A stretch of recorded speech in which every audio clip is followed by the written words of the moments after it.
And then the other thing is that I take more votes from President Trump than I do from President Biden. Right. So why would that help them? Yeah, it's not helping them. Yeah. It is possible that at this moment in time, you may have heard that Robert F. Kennedy Jr. is launching an independent campaign for president. Of course, Kennedy was running at about 20% of the Democratic primary, and of course, he chose to drop out of that and launch his own campaign as an independent.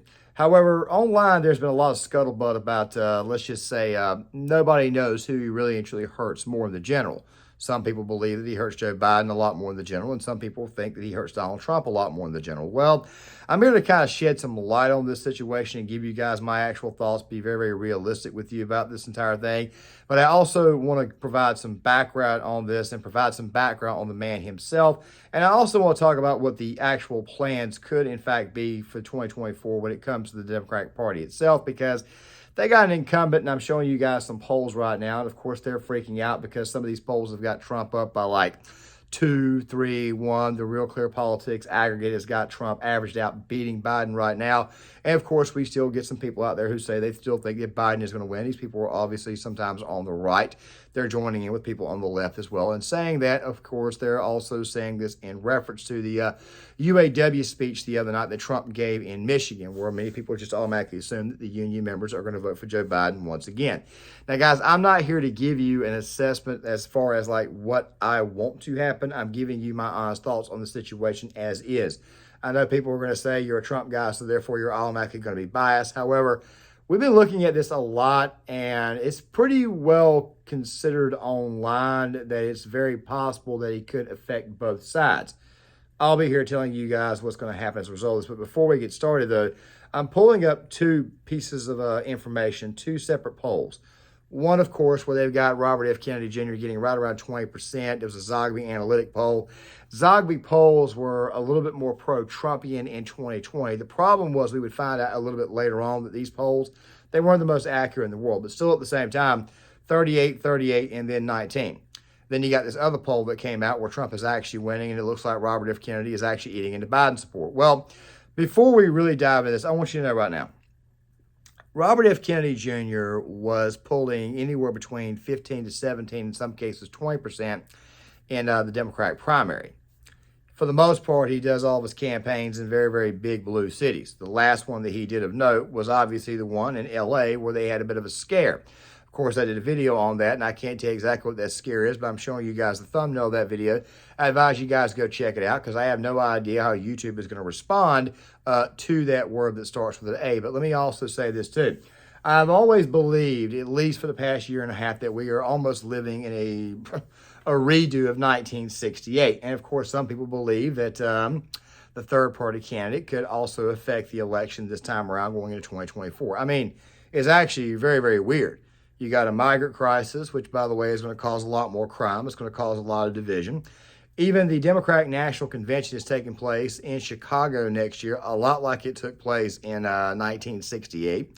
There's a third-party candidate there. His name is Robert F. Kennedy Jr. A lot like there was a third-party candidate then named George Wallace. By the way, this election cycle, you've also got no labels, and you've also got Cornel West, which has not been factored into the equation, but I'll give you guys my thoughts on that as well. It just feels like we may be going through a bit of a simulation. But before we really truly dive into this, let me take you guys back in history. In 1968, Richard Nixon was running a relatively solid campaign for the Republican nomination. He wasn't getting high amounts of the vote, but he, of course, was pretty well known in the primary field.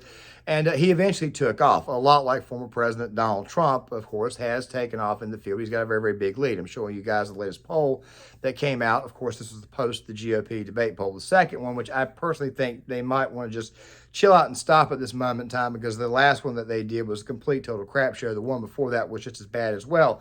Too many interruptions, too many mic mutes, all that type of stuff there. I think you guys should at least take a, you think you guys should just kind of take a step back and see exactly what it is you're doing. Also, one more thing I forgot to mention, we are going to be talking a little bit about what exactly the Democratic Party's plans are because it does look like it is becoming crazier and crazier and crazier. You have a president, Joe Biden, right now, who's actually down in the polls. He's actually down in the aggregate to Trump at this moment in time. So many people think because of Joe Biden's age, because of his position, it's very, very possible that he may choose to resign. Well, not resign from office, but just not seek a second term. Now, I have been on record, and I have said this on several occasions in several of my videos. I do not believe that they are going to replace Joe Biden with Gavin Newsom. I don't see them replacing Joe Biden with Michelle Obama either. There's a whole balloting process that you got to go through, and of course you've got to get on the ballot, take some time, all that type of stuff there. So the natural conclusion or the natural logical choice would actually be the current Vice President Kamala Harris. I'll let Larry Elder explain a little bit deeper, roughly about a minute and a half. He was on the Patrick Bet David podcast recently, and he made some extremely good points about this situation. Hopefully put those policies back into place when he comes back, yeah. I feel more strongly now than I did before. How will he pivot to the center? You know, I think Nixon was famously said that, you know, you run to the right and then you pivot to the center. Same with the Democrats, you run to the left. Right. So I fully agree that Trump is going to be the nominee. And I also, despite popular opinion, I think Sleepy Joe is also going to be the guy. I think we're going to see what happens during that debate. I think he will be the guy. If he can fog up a mirror, he'll be the guy. And if he's not, it'll be Kamala Harris. So when, oh, God forbid. No. I mean, I don't know why people feel that somehow somebody else is going to sneak in like that. Even Gavin Newsom just the other day said, I'm not going to run in 2024. Kamala Harris is next in line. And I've been saying that for months. He played coy because, look, the strongest part of the Democratic base are black voters.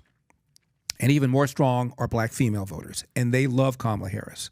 And they feel that when we make fun of her cackle, it's both sexist and racist. They feel that Joe Biden's given her thankless tasks like getting to the bottom of illegal immigration. They feel she's been mistreated. And if she is perceived as having been drop kicked for a white dude like Gavin Newsom or Mayor Pete, black women won't vote Republican. They just won't vote, thereby guaranteeing whoever our nominee is, he or she will win. So they can't afford to do that. And Gavin Newsom knows that. That's why he never announced. In 2020, Democrats ran heavily on the whole notion of wokeness. They ran heavily on the fact that Trump was supposedly this white supremacist, even though black unemployment was through the roof. They ran all this crap. And I did a video earlier today on Cenk Uygur talking about he was going to run and talk about demographic shift. And I noticed how it was that Donald Trump was actually doing better with black males.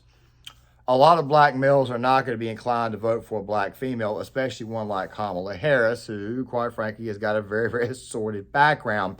She's not exactly popular in her own state, but of course she was the attorney general. Of course she was a senator, and they obviously chose her for diversity reasons. This is the reason why it is they chose to do this, the reason why they chose to pick her. Diversity hire, that's what she is. The idea is to secure a certain section of the vote, which, by the way, is always been loyal to the Democratic Party, that whether it be in the black vote. However, they're beginning to lose black men, but what they do need to keep clamped down is black women, especially single black women. And of course, Democrats are doing very, very good with single white women. Now, is it enough when you factor in married couples? Is it enough when you factor in that men are tilting conservative, especially younger men are tilting conservative, black men are tilting conservative? Is it effective when Hispanics are starting to wake up and start to call it the whole border crisis? Is it going to make you more and more effective?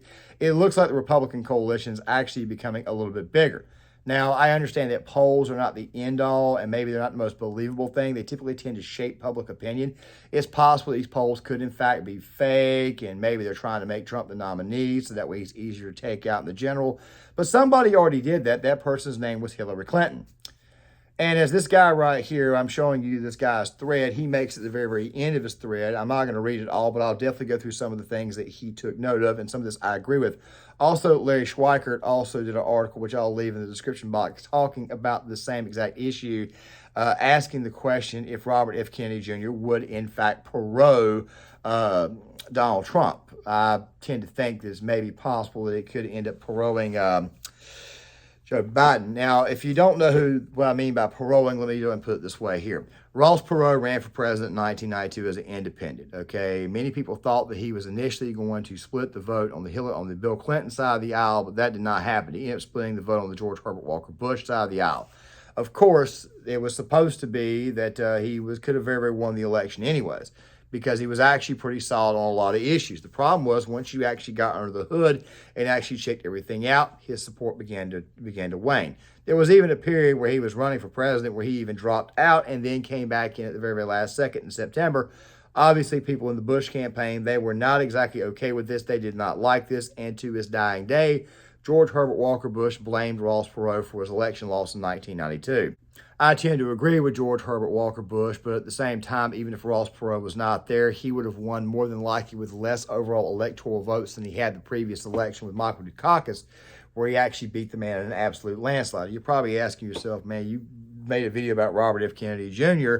Why in the world are you out talking about Robert F. Kennedy Jr.? Well, this right here is what a lot of people think is going to happen.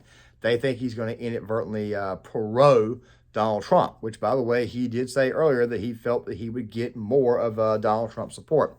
However, there's a massive flaw with this theory. And going back to what I was saying earlier about the Democrats leaning into wokeness, this is probably not going to be an effective tool for them this time around, especially given the fact that so many people are, in fact, tired of wokeness.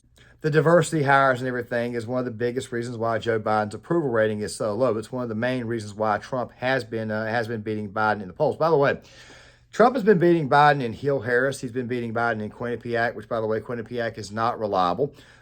He's not been beating him in PPP, which, by the way, is a Democrat-ran firm. But then again, at the same time, there's also a couple of polling firms he's not done very, very well in as well.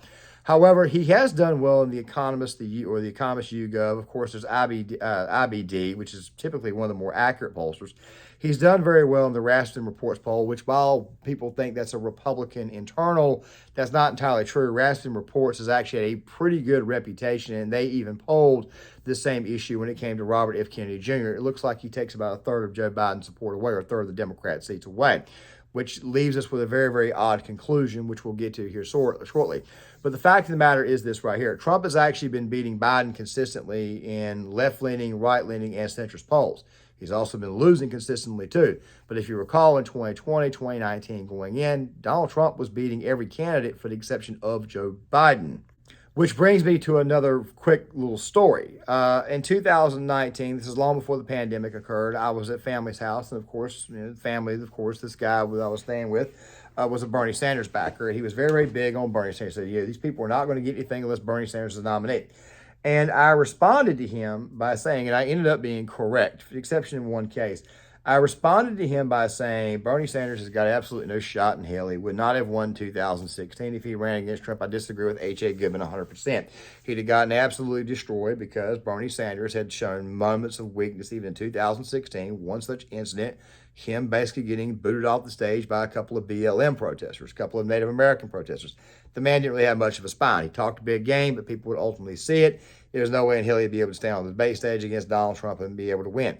In 2020, or going into 2020, I said the exact same thing. I said they will never allow Bernie Sanders to see the Democrat nomination, or let alone the White House. I said more than likely the nominee is going to be the person who's probably the most electable. They will go to Joe Biden instead. It'll probably happen in South Carolina.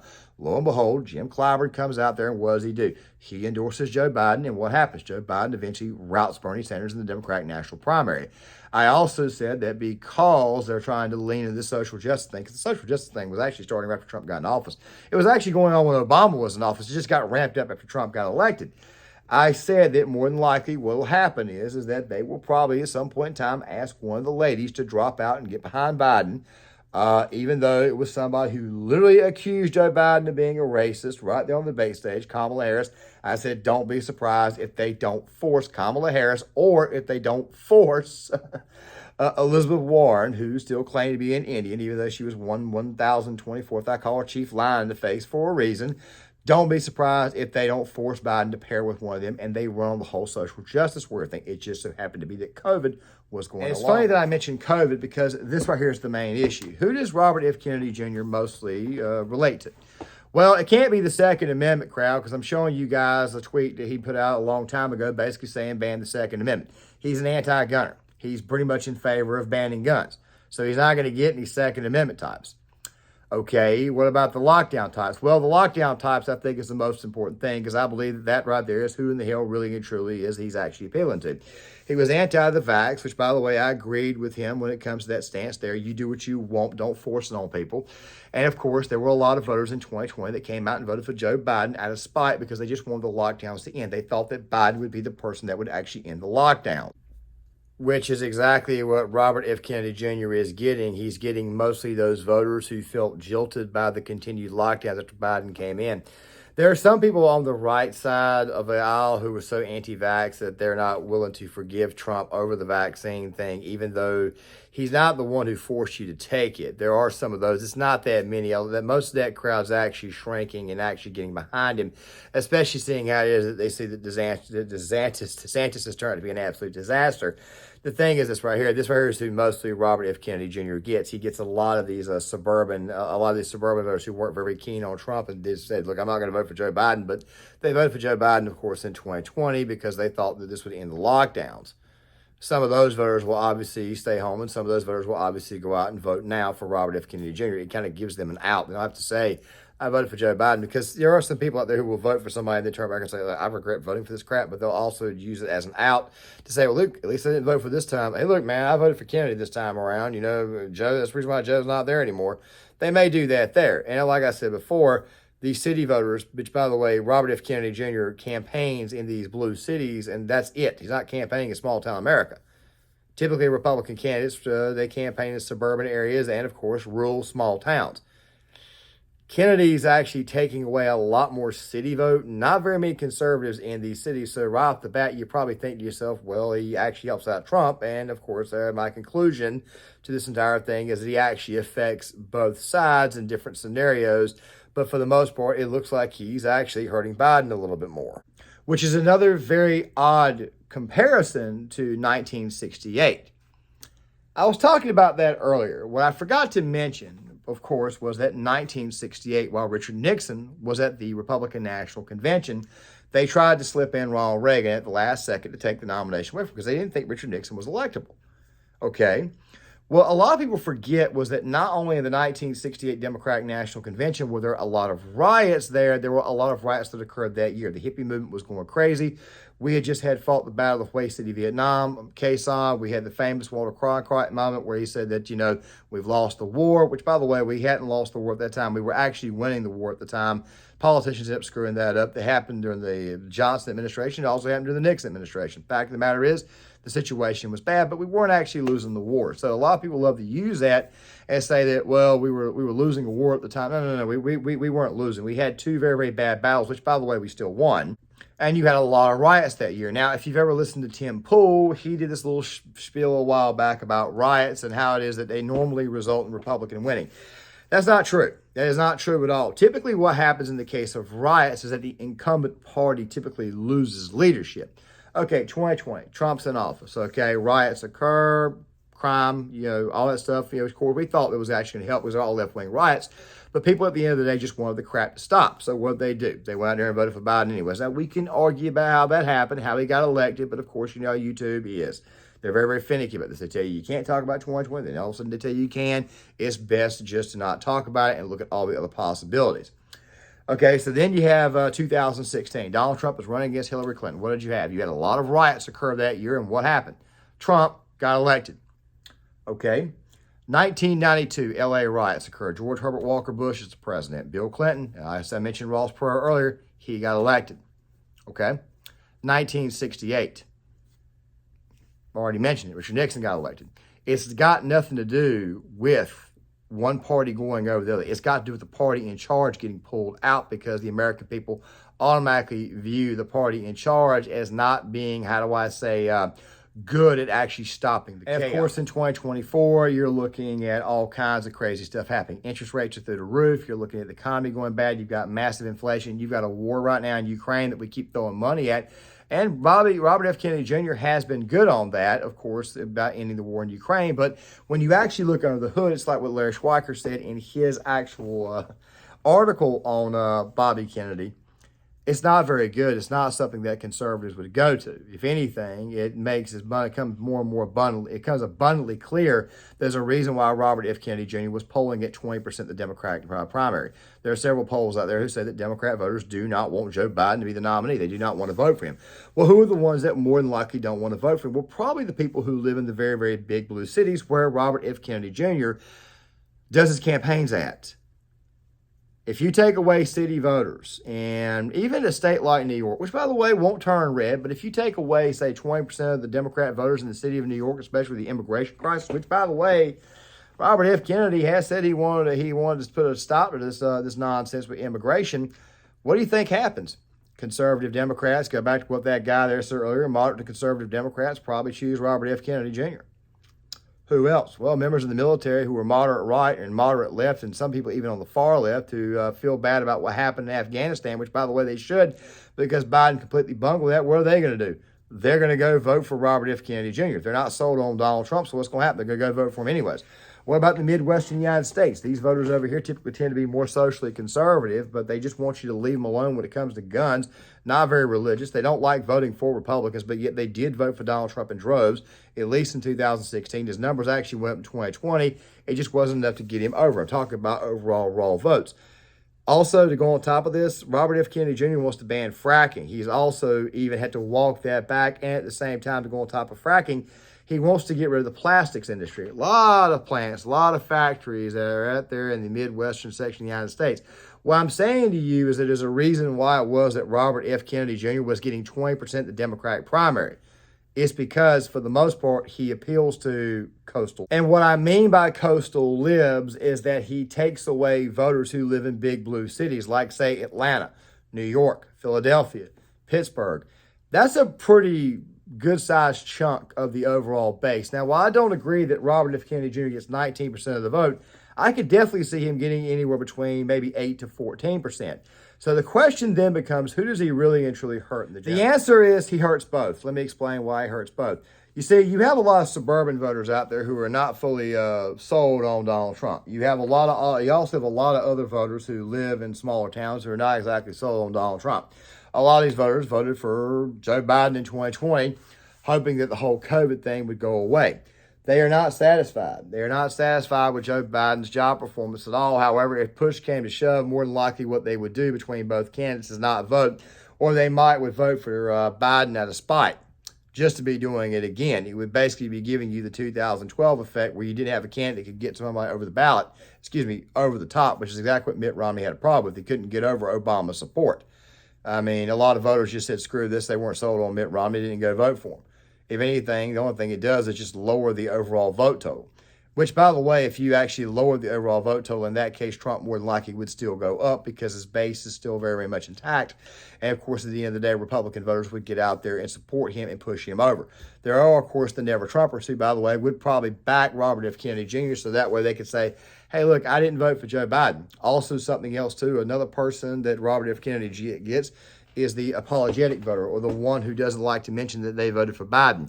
They get that voter there. So at the end of the day, it looks like Robert F. Kennedy Jr. only takes away bits and pieces of the Trump base that, quite frankly, probably wasn't going to vote for him anyways, meanwhile taking away a good chunk of Joe Biden's base. And we haven't even gotten to Cornel West, because Cornel West is going to take away some far-left radical voters. And he's also going to be very, very instrumental in taking away black support inside these inner cities. Just because Donald Trump is doing well with black men does not mean he's going to win the black vote. If anything, it's going to be a much, much smaller election, or a much, much smaller overall electorate, meaning it's going to be a much, much smaller voter turnout, which means that with the lower turnout, Trump's overall numbers with black voters will go up, but it won't be too much more in overall raw votes.